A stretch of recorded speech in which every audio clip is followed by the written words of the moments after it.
Hello everybody and welcome back to another video. Now it's that time of year again, we are fast approaching Christmas, there's only a few days to go, and to mark the occasion I thought I would do another Christmas special video about one of the biggest debates in cinema. What is actually classed as a Christmas film? How do you define what a Christmas film is? What characteristics does a film need for it to be a Christmas film? Now I do know a lot of people have various opinions about what is actually classed as a Christmas film and what isn't because of, one particular scene or a particular character or a particular time period or certain specific things involved in the film that would class it as a Christmas film. And I thought I would just address some of those key questions and give out an answer as to what really defines Christmas. So let's go with number one question. Does it have to be a film specifically about Christmas? Yes, of course it does, because how could you have a Christmas film that doesn't address specific traditions of Christmas? And when you think about the traditions of how we recognise Christmas, from things like the birth of Jesus Christ, Santa Claus, Rudolph the Red-Nosed Reindeer, it's something that is part of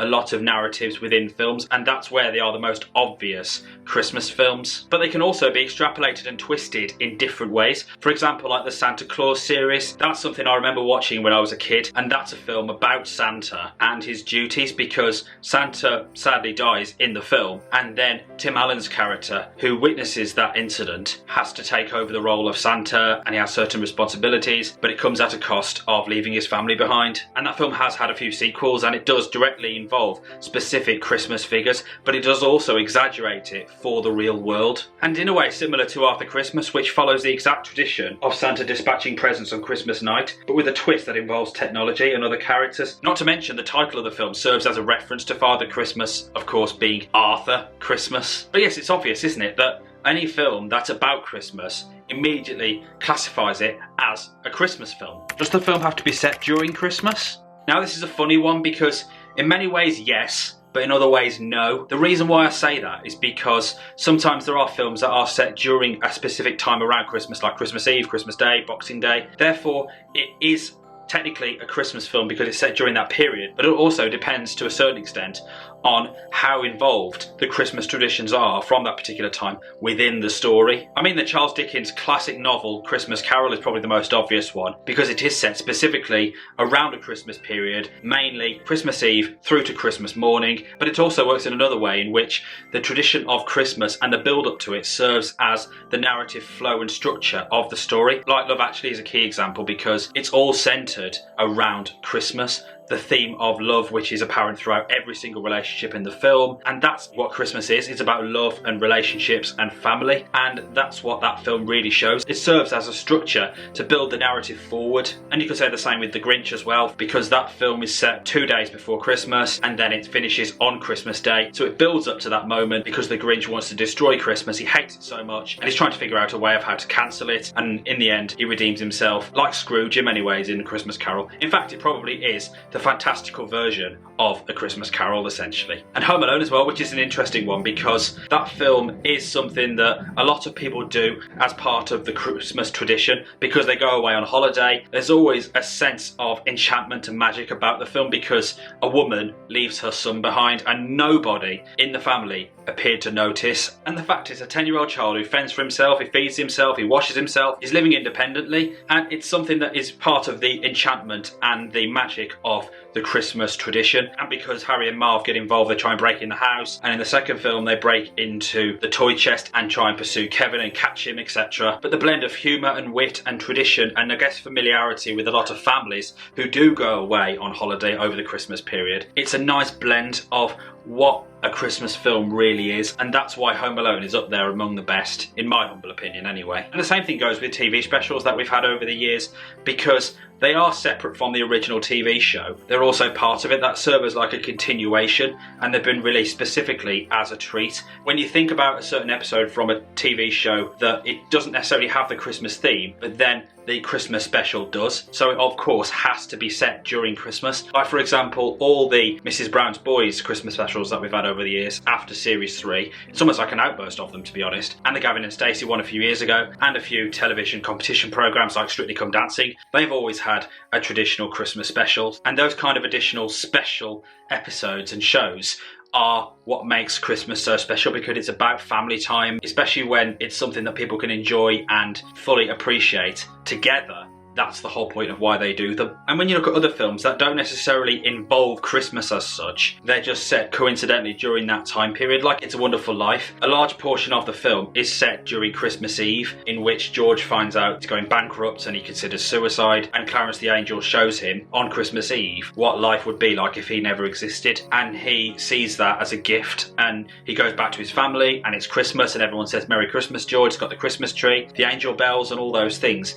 It's the magic of life and Christmas. So that's why I think ultimately It's a Wonderful Life is, in my opinion, the best Christmas film ever made. But the whole idea of why they include Christmas in certain films without it having been directly addressed within the narrative, it's a theme of love and romance and relationships and family. Now, one sequence I will mention that isn't necessarily a Christmas series, but it does have sequences involving Christmas and that time of year, Harry Potter. When you think about it, the whole narrative of Harry Potter begins at the beginning of the academic year in the UK, which is in September, and it goes through all the way to August time in the summer. So they are going to bump into Christmas every now and again throughout that time, and there are sequences in which they use certain aspects of Christmas like mince pies and seeing family and gifts and everything that you see in the Harry Potter franchise, but it doesn't necessarily make it a Christmas story. It has no true dynamic to the whole structure and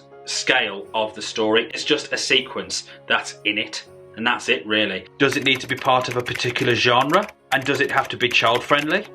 Not necessarily, because a lot of Christmas films are animated, comedies, dramas, or romances, or in some cases fantasy, but you can have adult themed Christmas films, because Christmas is for everyone really, isn't it, at the end of the day? And I think when you've got something that's kind of turned and twisted for adult audiences, it works really well, especially films like Bad Santa, because Santa isn't this child-friendly character. He's this drunk alcoholic who's rude and abrupt and has sex often and all those things. It's something that features the traditions of Christmas, but it's also twisted in a different way, more so for an adult audience. And in Bad Santa's case, I'm not necessarily saying that every man should dress up as Santa and be rude and be drunk and all those things, even though at Christmas you most likely will be. But the point I'm making is that it doesn't necessarily have to be child friendly. It can be for adults as well. And you even have horror stories that are involved around Christmas. Black Christmas in the 1970s being a key example. And you could even have some of the traditions of Christmas and make that a darker story, like A Christmas Carol. And when you think about it, it is a very dark tale, but it's played in numerous adaptations as something that's very child friendly. The BBC miniseries that was released a few years ago starring Guy Pearce is something that's almost true to the tone of the book, and that's what I will applaud it for. And another film I've got to mention very briefly before we move on is Die Hard. Now, a lot of people say, oh, it's not a Christmas film, it is a Christmas film, it's not, it is, it's not, etc.